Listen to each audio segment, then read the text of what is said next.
Hello बच्चों, let's read out the question first. So basically ये question एक paragraph पर बेस्ड है। सो क्या बोल रहा है, देखिए। Read the above paragraph and answer the following questions based on your understanding of above paragraph and related studied concepts. ठीक है। सो यहाँ पर देखिए, हमें पैराग्राफ गिवन है regarding the condenser of capacity. ठीक है। सो इस पैराग्राफ को हमें रीड आउट करना है और उसके अकॉर्डिंग जो गिवन क्वेश्चन है उसका आंसर देना है। सो सबसे पहले हम क्वेश्चन को रीड आउट करते हैं।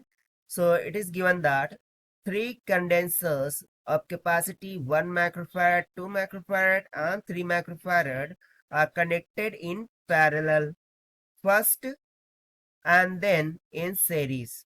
So we have to find the ratio Cp by Cs. So यहाँ पर सिंपली बोल क्या रहा है कि तीन कैपेसिटर है, पहले उन्हें पैरेलल में कनेक्ट किया जाता है। सो उनकी इक्विवेलेंट कैपेसिटेंस क्या आ जाती है, सीपी। जब उन्हें सीरीज में कनेक्ट करते हैं सो उनकी इक्विवेलेंट कैपेसिटेंस आ जाती है सी एस। सो बस हमें उन दोनों का रेशियो फाइंड करना है। ठीक है। उन दोनों कैपेसिटेंस को रेशियो में लेकर उसका रेशियो फाइंड आउट करना है। तो चलिए हम स्टार्ट करते हैं यहाँ सोल्यूशन से। But before of that, let's see the key concept which we are going to use here for this question. इसके लिए जो की कॉन्सेप्ट होगा वो हम पैसेज से निकालेंगे। देखिए, पैसेज में हमें क्या बोल रहा है कि condenser of capacity C is given to charge of Q is potential raise by V equals to Q by C. ठीक है। सो ये तो हो गया कि उसका पोटेंशियल रेज होता है। Now we have to see the series combination and parallel combination के बारे में। सो देखिए, in series combination of capacitors positive plate of one condenser is connected to negative plate of other condenser।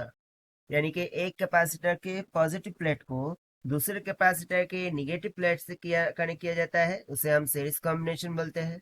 The combined capacity decreases while in parallel combination positive plates of all condenser are connected to one point and negative plates of all condenser are connected to another point।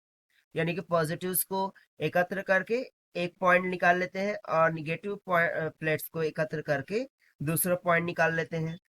सो उस time पर जब condenser को series में connect किया जाएगा, सो देखिए उसके लिए इक्विवेलेंट कैपेसिटेंस यहाँ बोल रहा है सी एस।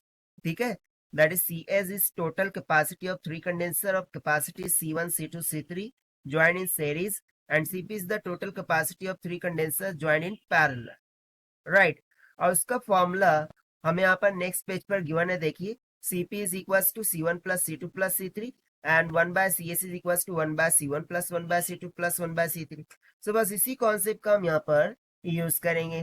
सो देखिए, हम यहाँ पर लिख लेंगे जब पैरेलली थ्री कैपेसिटर्स को कनेक्ट किया जाएगा सो उनकी इक्विवेलेंट कैपेसिटेंस Cp के इक्वल हो जाएंगी and this will be equals to C1 plus C2 plus C3। और जब उन्हें सीरीज में कनेक्ट किया जाएगा सो इक्विवेलेंट कैपेसिटेंस हो जाएगी सी एस एंड उसका फॉर्मूला क्या हो जाता है 1 by C S is equal to 1 by C1 plus 1 by C2 plus 1 by C3। ठीक है। तो चलिए अब हम स्टार्ट करते हैं फाइनली सोल्यूशन से। सो फर्स्ट ऑफ ऑल मैं यहाँ पर लेट कर लेता हूँ कि C1 1 माइक्रोफैरड है, C2 2 माइक्रोफैरड है, C3 3 माइक्रोफैरड है, जैसा कि हमें क्वेश्चन में गिवन था। तो सबसे पहले हम पैरेलल कॉम्बिनेशन में जो इक्विवेलेंट कैपेसिटेंस होंगी दैट इज Cp उसे कैलकुलेट करेंगे। This is equals to C1 plus C2 plus C3। So it will be equals to कितना हो जाएगा 1 microfarad plus 2 microfarad plus 3 microfarad. सो ये कितना आ जाएगा 1 प्लस 2 3 3 प्लस 3 हो जाएगा 6। सो ये आ जाएगा 6 माइक्रोफैरड के इक्वल। सो ये तो आ गया पैरेलल कॉम्बिनेशन के लिए, इसको मान लीजिए इक्वेशन नंबर 1। ना नेक्स्ट हम सीरीज कॉम्बिनेशन के लिए कैलकुलेशन करेंगे। सो सीरीज के लिए हमें क्या बोल रहा था, फॉर्मूला देखिए 1 by C S this is equal to 1 by C1 plus 1 by C2 plus 1 by C3। So 1 by C S this will be equal to 1 by C1 कितना था 1 माइक्रोफैरड प्लस C2 कितना था 2 माइक्रोफैरड प्लस 1 बाय C3 कितना था 3 microfarad. से यहाँ से देखिए मैं यदि डिनोमिनेटर कॉमन कर दूं 3 into 1 3 into 1 3 3 2 जा 6, सो डिनोमिनेटर में क्या आ जाएगा 6 माइक्रोफैराड। तो यहाँ पर क्या लेना होगा 2 इंटू 3 प्लस यहाँ पर आ जाएगा 3 इंटू 1 प्लस यहाँ पे आ जाएगा 2 इंटू 1। ठीक है, and this is equals to 1 by C S.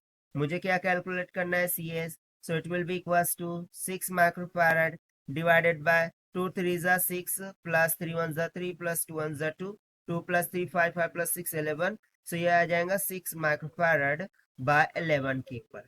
But हमसे पूछा क्या था इन दोनों का रेशियो। ठीक है, सो लेट्स सपोज के इक्वेशन नंबर 2 हो गई।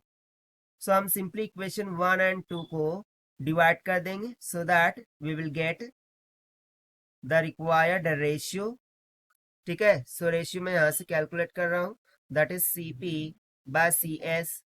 This will be equals to C P कितना आया था 6 microfarad C. Okay, equation 1 divided by equation 2 से सी एस की वैल्यू सब्स्टिट्यूट कर दीजिए 6 माइक्रोफैराड डिवाइडेड बाय 11। से यहाँ से 6 माइक्रोफैराड दोनों कैंसिल हो गए। सो यहाँ से देखिए मुझे C P by C S इसका रेशियो किसके इक्वल निकल के आ जाएगा 11 के इक्वल। और यही हो जाएगा हमारा फाइनल रिक्वायर्ड आंसर जो कि हमसे पूछा गया था to find out. And this we have found by using the concept of equivalent capacitance when they are connected in series and parallel formulas. So this is the required solution. I hope you understood well. Best of luck. Thank you.